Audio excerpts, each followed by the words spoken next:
Assalamualaikum warahmatullahi wabarakatuh. Saya Titi Sari Dewi Rararina, NIM 2019-004, akan mempresentasikan berkaitan dengan materi pertemuan ke-9, yaitu dasar-dasar manajemen law firm. Yang pertama ada prinsip organisasi dan manajemen law firm. Di sini saya menuliskan ada 14 prinsip organisasi dan manajemen law firm. Yang pertama ada pembagian kerja atau biasa disebut dengan division of work. Lalu ada otoritas dan tanggung jawab, ada adanya aturan disiplin, ada kesatuan perintah, ada kesatuan arah, ada adanya balas jasa dan penghargaan, ada sentralisasi, ada mengutamakan kepentingan umum di atas kepentingan pribadi, lalu ada rantai bertangga dalam tubuh organisasi, lalu adanya keteraturan, adanya keadilan, lalu stabilitas pelaksanaan pekerjaan, inisiatif dan inovatif, serta semangat korps. Lalu konsep manajemen itu apa? Konsep manajemen ini diambil pada istilah yang mengacu pada kata mengelola, yang berarti mengatur atau merawat. Nah, salah satu pakar manajemen yaitu James mengartikan bahwa manajemen adalah proses perencanaan, pengorganisasian, memimpin, dan mengendalikan usaha anggota organisasi dan menggunakan semua sumber daya organisasi lainnya untuk mencapai tujuan yang telah ditetapkan tujuan organisasi. Lalu manajemen ini ialah proses perencanaan organisasi, kepemimpinan dan pengawasan terhadap usaha-usaha anggota organisasi dan penggunaan semua sumber-sumber organisasi lain untuk mencapai tujuan organisasi yang telah ditetapkan. Nah, sedangkan firma sendiri dalam bahasa Belanda disebut dengan Vennootschap onder firma. Nah, secara harfiah, perserikatan dagang antara beberapa perusahaan atau sering juga disebut dengan singkatan FA. Nah, ini merupakan sebuah bentuk badan usaha untuk menjalankan usaha antara dua orang atau lebih dengan memakai nama bersama atau satu nama yang digunakan bersama untuk perluasan. Nah, menurut Manulang, persekutuan dengan firma adalah persekutuan untuk menjalankan perusahaan dengan memakai nama bersama. Jadi ada beberapa orang yang bersekutu untuk menjalankan suatu perusahaan. Nah, nama perusahaan seperti umumnya adalah nama dari salah satu sekutu. Biasanya tuh kayak misal namanya Mohan dan Mitra, Mohan and Partners seperti itu. Lalu manajemen firma hukum itu sangat penting karena seorang pengacara harus memahaminya jika ingin kantornya bisa bergerak cepat, dinamis, dan tumbuh menjadi besar. Nah, manajemen kantor hukum sebenarnya bukan hanya bertujuan melanggengkan suatu usaha, tapi juga bertujuan untuk memastikan tersedianya pelayanan jasa profesional hukum yang handal. Nah, apa saja fungsi dari konsep manajemen itu? Yang pertama ada perencanaan. Perencanaan berarti kegiatan menetapkan tujuan organisasi dan memilih cara yang terbaik untuk mencapai tujuan tersebut. Langkah pertama, rencana ditetapkan untuk organisasi secara keseluruhan. Kemudian, rencana yang lebih detail untuk masing-masing bagian atau divisi ditetapkan. Nah, dengan cara semacam itu, organisasi mempunyai perencanaan yang konsisten secara keseluruhan.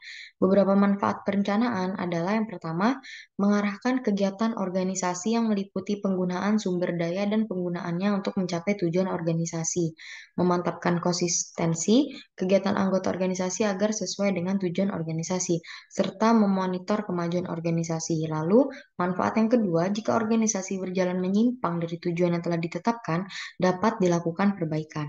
Nah, manfaat yang ketiga ini erat kaitannya dengan kegiatan pengendalian. Jadi, pengendalian memerlukan perencanaan dan perencanaan bermanfaat bagi pengendalian. Lalu, yang kedua ada pengorganisasian. Pengorganisasian dapat diartikan sebagai kegiatan mengkoordinasi sumber daya, tugas, dan otoritas di antara anggota organisasi agar tujuan organisasi dapat dicapai dengan cara yang efisien dan efektif. Lalu yang ketiga ada pengarahan. Setelah struktur organisasi ditetapkan dan orang-orangnya itu telah ditentukan, langkah selanjutnya adalah membuat orang-orang tersebut bekerja untuk mencapai tujuan organisasi. Manajer perlu mengarahkan mereka dengan cara memberi pengarahan, mempengaruhi orang lain, dan memotivasi orang tersebut untuk bekerja. Nah, pengarahan sering dikatakan sebagai kegiatan manajemen yang paling menantang dan paling krusial karena langsung berhadapan dengan manusia. Lalu yang keempat, ada pengendalian. Tahap terakhir proses manajemen adalah pengendalian. Pengendalian bertujuan melihat apakah kegiatan organisasi sesuai dengan rencana atau tidak. Nah, fungsi pengendalian meliputi 4 kegiatan, yaitu yang pertama menentukan standar prestasi, yang kedua mengukur prestasi yang telah dicapai selama ini, yang ketiga membandingkan prestasi yang telah dicapai dengan standar prestasi, serta yang keempat melakukan perbaikan jika ada penyimpangan dari standar prestasi yang telah ditentukan. Lalu, ini terkait dengan company profile law firm. Jadi apa sih yang disebut dengan company profile? Nah, itu adalah gambaran umum mengenai perusahaan dan biasanya bertujuan untuk memberitahu kepada audiens terkait produk atau layanan apa saja yang ditawarkan suatu perusahaan. Tidak hanya itu, komponen ini biasanya berisi tentang kisah mulainya suatu perusahaan, visi misi, serta memberitahu kepada audiens terkait alasan menjual produk atau layanan tersebut. Nah, secara luas, company profile ini bertujuan memberitahu keberadaan sebuah perusahaan dengan informasi-informasi terperinci. Dengan demikian, company profile dapat meningkatkan awareness pelanggan serta menarik perhatiannya. Lalu ini adalah hal-hal yang harus ada dalam company profile perusahaan kalian. Yang pertama pastinya detail perusahaan. Itu meliputi nama perusahaannya, terus tanggal didirikan tapi itu opsional, terus alamat juga penting, nomor telepon serta situs web. Nah, yang kedua terkait dengan informasi dasar perusahaan yaitu ada visi misi, deskripsi produk atau layanan. Berhubung kita di sini membahas tentang law firm, otomatis deskripsi tentang layanan. Jadi eh, layanan hukum apa saja yang tersedia di law firm kalian. Lalu sejarah juga opsional, sejarah itu supaya tahu pertumbuhannya. Nah, lalu detail tim inti itu juga perlu diperjelas. Lalu yang ketiga ada pencapaian perusahaan, dan yang keempat ada informasi tambahan itu seperti contohnya foto-foto, tapi itu opsional. Nah, ini ada manfaat company profile. Yang pertama, menciptakan hubungan dengan pelanggan, karena pelanggan dapat melihat secara lebih rinci terkait apa saja informasi yang ditanamkan oleh perusahaan. Nah, lalu pelanggan bahkan dapat berkomunikasi langsung dengan tim pemasaran lewat kontak yang tersedia tadi. Nah, yang kedua, sebagai alat pemasaran. Secara tidak langsung, company profile juga dapat dijadikan sebagai alat pemasaran bagi perusahaan.